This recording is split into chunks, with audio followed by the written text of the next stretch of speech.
So we're back from Giantswood Solar, saw the lovely man Martin, and inside the truck we have got everything we need to almost provide us with our tick over electricity. So as you can see, look at those bad boys, look at those solar panels.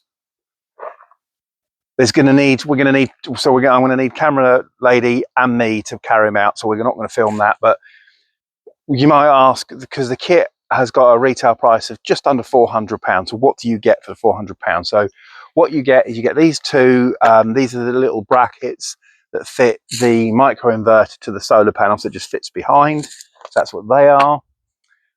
You get two brackets to put the panels on the wall, on the fence, on whatever you're going to attach your panels to, and obviously you get two of those.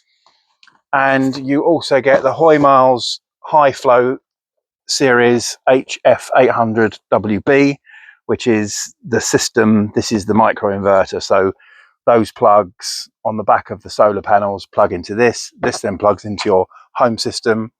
That gives you a maximum of 800 watts. So we're going to get all this out. We're going to try and get it set up. You can be with us when we do it, and we'll plug it in, see what results we get until we site it in its proper place.